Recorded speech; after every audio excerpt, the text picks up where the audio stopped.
The first time I saw him, I thought it was a reflection, just a trick of the rain-streaked glass. But it wasn't. It was a face, pressed against the window, smiling. And the worst part? We were on the second floor. That day started like any other. A Tuesday, gray and heavy. The kind of sky that presses down on the school until even the fluorescent lights feel dim. We were in English class, our teacher droning about poetry. The windows along the far wall rattled under the weight of the storm. I remember doodling on the margin of my notebook, trying not to yawn, trying not to look at the clock every 30 seconds, and then the intercom crackled. "All teachers, this is a lockdown. This is not a drill." The teacher froze. The words dropped into the room like stones in water, and instantly the air changed. Her voice trembled. "Everyone, to the back, quiet now." We obeyed, because we knew, because we had practiced for this, because drills were easy, but this wasn't a drill. The lights clicked off. Shadows stretched long across the tile. The storm outside rattled harder against the glass as if the sky itself wanted in. We huddled against the back wall, desks pushed forward, backpacks clutched tight. Nobody breathed too loud. At first, it was the same as every lockdown. The silence, the waiting, the hum of the building's old bones settling. But then I felt it. That cold pressure you get when someone's watching you. The invisible weight that presses against your neck makes your skin crawl. I looked up, and that's when I saw it. The window, rain streaking down, a blur of gray beyond, but in the blur, a shape, a pale face, flat against the glass. Lips stretched into a grin that was too wide, too thin. Eyes dark and wet, staring in. For a moment, I thought it was just my mind, just a reflection. But then the face fogged the glass with its breath. Slow, heavy, like it was savoring the moment. And I knew it was real. I wanted to scream, but I couldn't. The sound caught in my throat. I looked around. No one else saw. They were staring at the floor, at their knees, at the shadows. So I looked back at the window, and the face was still there, smiling, but now, its hand was pressed to the glass. Long fingers, longer than they should have been. The palm leaving a perfect print in the condensation, a wet handprint, on the second floor window. I thought about telling the teacher, but the words wouldn't come. And some part of me knew, if I pointed it out, if I drew attention to it, it would notice me. So I stayed quiet, pretended I hadn't seen it, pretended my heart wasn't pounding so hard I thought the others could hear. But the window rattled harder. The rain smeared. And I swear, the face leaned closer, minutes dragged. The intercom stayed silent. No updates, no reassurance, and all the while the face never moved, never blinked. Just pressed closer and closer, the grin widening until the skin around its lips cracked. When I finally blinked, it was gone. I thought maybe I had imagined it. That stress and silence and fear had made me hallucinate. I almost let myself believe that until the lights flickered. For less than a second, the bulbs above us stuttered, and in that instant of darkness, I saw it again. Not outside. Inside. Behind the desks at the front of the room. Closer. The lights steadied. The desks were empty, but my stomach twisted. I couldn't unsee it. The teacher hissed at us to stay quiet, her voice cracking with nerves. But I couldn't hear her anymore. All I could hear was the storm, and the faint, wet squeak of something dragging across glass. I forced myself to look back at the window. The handprint was still there, but now there were two. I don't know how long it went on. Time melted in that room. Every second stretched thin and sharp. I tried to tell myself we were safe, that the door was locked, that the lights were off, that we were hidden, but the window didn't care about locks. The window didn't care about lights, and then it knocked, just once. Soft, like the polite knock of a visitor waiting to be let in. But the sound cut through the silence like a blade. Head snapped up, eyes widened. The teacher shook her head furiously, finger pressed to her lips, but the knock came again, softer, slower, as if mocking us, and then the face slid back into view, closer than before. Its lips moving silently, forming words I couldn't hear, but I knew. It was calling for me. The girl beside me started to cry.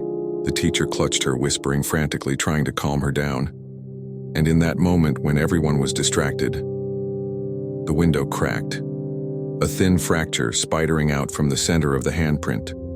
The sound was soft, barely audible, but I felt it in my bones. I squeezed my eyes shut. willed it to be over, willed the intercom to click back on and tell us it was safe. But instead, something whispered. Not over the speakers. Not in the hallway. Right next to my ear. You saw me, I jerked my head up. The face was gone. The window whole again. The class silent, unaware, but I couldn't unhear it. The voice. Wet, cold, sliding down the back of my neck, and when the lockdown ended, when the principal's voice finally returned, shaky but calm, telling us we were safe. I didn't believe it because the handprint was still there. Days passed. The school said it had been a false alarm, that someone had wandered the campus, that we were never in real danger, but I knew better. Because every day when I walked past that classroom, the handprint was still on the glass, never fading, never washing away, and sometimes when the hall was empty, I saw a shadow lean against the window. Smiling, I tried to ignore it, pretend it was nothing, but it followed me.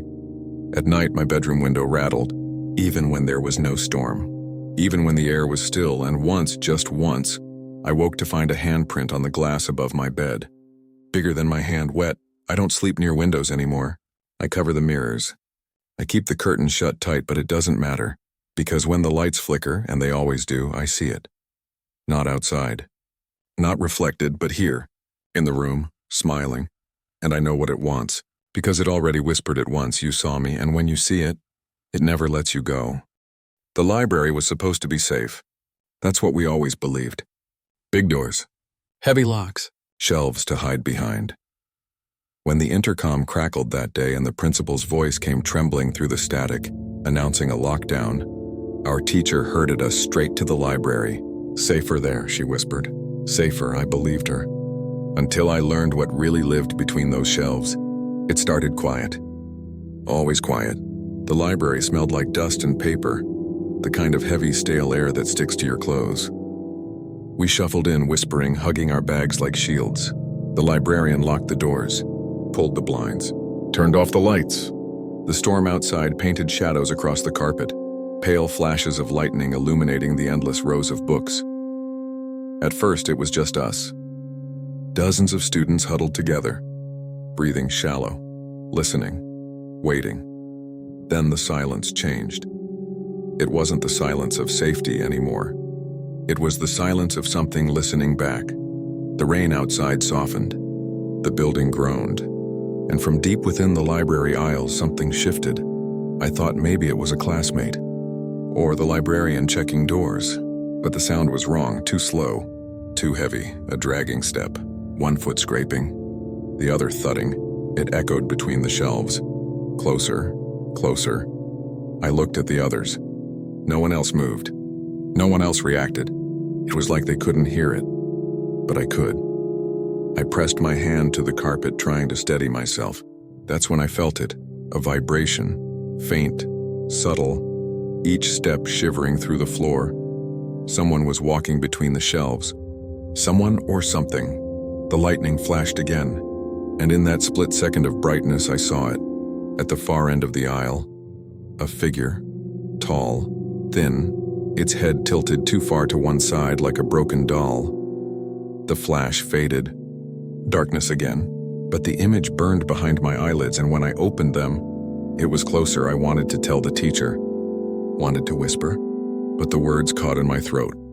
Because in the silence I heard something else breathing, not ours. Not human, deep rattling, wet, like lungs filled with water, like every inhale was a drowning, and it was coming from the shelves. I couldn't sit still. My legs shook, but I crawled closer to the nearest bookshelf. Peered between the spines, the aisle was empty. Dust floating in the lightning's brief glow. But the smell hit me then. Rot. Mold. Like the stink of books left in the rain too long. Pages fused together with mildew. It wasn't coming from the shelves. It was coming from it. A hand appeared first, sliding out between the books. Long fingers curling over the wood, nails cracked and splintered. I gasped before I could stop myself. Too loud, too sharp. The teacher hissed at me. The others glared. But they didn't see. They didn't see the hand. The gray skin stretched too thin. The way it pulled back, disappearing, retreating like it knew I was watching. Minutes dragged. The air grew heavier, the shadows deeper. Then the lights went out completely. No hum of electricity. No glow, just black. And in the black, the footsteps started again. Not slow this time, not dragging, but running. They thundered up and down the aisles, circling us, darting past, fast, too fast. Like whatever was there had been waiting for the dark. Someone whimpered. Another cried. The teacher tried to soothe them, but her voice was shaking, because now we all heard it. The steps, the breathing, and something worse, whispers. They slithered out of the shelves, dry and sharp like paper being torn. Not words at first, just hissing, rustling, but then clearer. It was saying names, our names one by one, the sound of pages turning between each whisper. And when it said my name, the whisper came from right behind me. I spun around. Empty space. Just the row of books pressing in, but the dust was disturbed. Books tilted, pulled slightly from their places, as if something had just moved through them. I pressed back into the group, trembling, sweat cold on my forehead. The whispers stopped. The running stopped, and for a moment the silence returned, but this silence was worse, because now I knew it was watching. The lightning cracked again, and in that blinding white flash I saw the shelves alive. Hands, dozens, maybe hundreds. Gray skeletal hands pushing out between the books. Fingers stretching, grasping, clawing. They disappeared when the dark fell again, but I knew they were still there. And then something brushed my ankle. I bit down on my scream. Looked down. Nothing. But my sock was wet, soaked. I reached down, trembling fingers coming back slick. Not water, not blood, but ink, thick black ink staining my skin. And then the whispers came again, right in my ear. Read. The teacher told us to pray, to stay still, to wait. But I couldn't. I kept staring into the aisles, kept waiting for another flash of lightning, kept listening to the ink drip, drip, drip onto the carpet. And when the light finally returned, I saw its face. Not human, not whole, just a mask of paper. Words etched across it in bleeding ink, eyes hollow, mouth too wide, filled with shredded pages instead of teeth, and it was crawling, on all fours. Straight toward us, I screamed then. I couldn't stop myself. Others screamed too, clutching one another, crying out. The teacher prayed louder. The librarian sobbed, but the thing didn't stop. Didn't slow. It crawled right up to the line of students, and then it paused, its head tilted. Pages fluttered from its mouth, scattered across the carpet. And it whispered again, read. One of the students, a boy beside me, reached down, picked up a page. His hand shook so badly the paper crumpled. But he opened it. Read the words written there. The second he did, he was gone, no scream. No sound, just gone. Only his backpack remained. Still warm where he had been. Panic broke. Students scrambled, shoving, crying. But the doors were locked. The windows barred, we were trapped. And the shelves were alive with hands again. Dozens of pages fluttering down like snow. Each one bearing words. Each one waiting. The thing crawled closer. Closer. Its hollow eyes locked on me. And it whispered again. Read. I didn't. I couldn't. I shut my eyes. Pressed my hands over my ears. The storm outside raged. The screams around me blurred. And then, silence. When I opened my eyes, the lights were back. The librarian was unlocking the door. The teacher was guiding us out. The lockdown was over. We were safe, that's what they told us, but I knew better. Because when I looked back, the library was empty. No classmates, no bodies, no screams, just their backpacks. Dozens of them, scattered across the carpet and pages. Hundreds of pages, still whispering. I don't go into libraries anymore. I don't even open books. Because sometimes, when I pass one in the store or see one left open on a desk, the ink bleeds, letters drip onto the floor. And I hear it, that voice, wet and sharp. Read. And I know what happens if I do. The intercom clicked on. We all froze. Static buzzed. Then the principal's voice cracked through. This is not a drill. Those words are burned into me. Not because of what followed that day, but because I still hear them. Every night. Every time I close my eyes.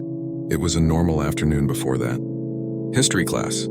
3rd floor. Windows rattling from the storm outside. We were restless. The clock ticking too slowly. And then the announcement. Sharp. Uneasy. This is not a drill. The teacher went pale. She ordered us to the floor, turned off the lights, locked the door. We crouched behind desks, clutching our knees, waiting. At first it was silent, only the storm. Then the intercom crackled again, a name, spoken clear. Too clear. Jessica Alvarez. Jessica was in my class, sitting right beside me. Her eyes widened. She mouthed, "What the hell?" The teacher looked at the speaker, confused. Maybe it was an evacuation order. Maybe they were calling students one by one to safety. That's what we thought. Until Jessica disappeared, it wasn't dramatic.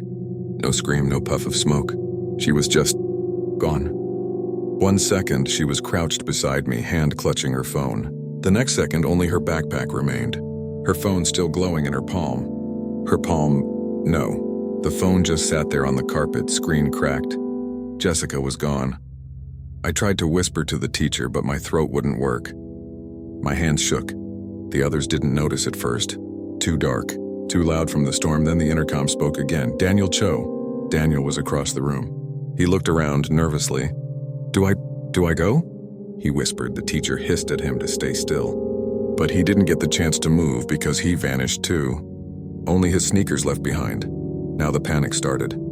Students crying, whispering. Some scrambling toward the door. The teacher tried to hold them back, hissing for silence. But the intercom didn't care. It kept speaking, name after name. Each time another student vanished. The sound wasn't random. It was patient, precise. Like someone reading from a list, and with each name, the room grew emptier. I pressed my hands over my ears. But it didn't help. The voice wasn't just through the intercom anymore, it was in my head, slipping under my skin, making my heart stutter, and worse. The storm outside silenced. The thunder, the rain, the wind, all gone. The only sound left was the static, and the names. When half the class had vanished, the teacher lost it. She ran to the intercom panel on the wall, ripped it open. Sparks flew. She yanked at wires, shouting for us to run, but the voice didn't stop. The static deepened, rattling the glass in the windows. Her name came next, Mrs. Klein. She froze, eyes wide. Her mouth opened, but no words came, and then gone. Just her keychain left behind. Metal jingling faintly on the floor. We were alone. A handful of us left, clutching one another, praying. Then the static grew louder, and through it came a sound I'll never forget. Laughing, dry, broken, like paper tearing, and the voice spoke again. "This is not a drill." I crawled toward the door. My hands slipped in the dark, and I realized the carpet was wet, but it wasn't water, not blood. Ink. Thick black ink seeping from the intercom, spreading across the floor. The smell was sharp, metallic. It soaked my hands, clung to my clothes, and when I pulled away, letters clung to my skin. Words. Whole sentences, etched into me like scars. The intercom buzzed again. Another name, and another student gone until it was just me, the last one. I pressed against the wall, sobbing, shaking my head. No, please, not me, but the voice didn't care. The static drowned everything, and then I heard it, my name, the world blurred. The floor tilted. The shelves, the windows, the storm outside, they all dissolved into static. And then I was somewhere else. A hallway, endless, stretching into darkness. The walls weren't brick. They were paper, covered in names. Thousands of names written in bleeding ink. Some I recognized, classmates, teachers, friends. Others were strangers. Names from decades past, maybe centuries. And in the static, I heard them all screaming. I ran. My footsteps splashed in the ink, flooding the floor. But the hallway stretched forever. The names rippled on the walls, shifting, erasing, rewriting. And then I saw it. The speaker. Not an intercom, but something alive. A mouth in the wall, wide and wet, dripping ink. Wires dangling like veins. Teeth made of shattered glass, it grinned. "This is not a drill. I don't know how I escaped." I woke up in the nurse's office. The lockdown was over. The principal said it was a false alarm. Technical glitch, they called it. But the class wasn't full anymore. The desks were empty. Too many empty, and no one remembered. Not the teachers. Not the students. No one remembered those who were gone, like they never existed. But I remember. I see their faces in the static when I close my eyes. I hear their names whispered in the hiss of a dead channel. And every night, when the clock hits 3:07, my radio turns on by itself. The static fills the room, and the voice speaks again. Always the same words. This is not a drill.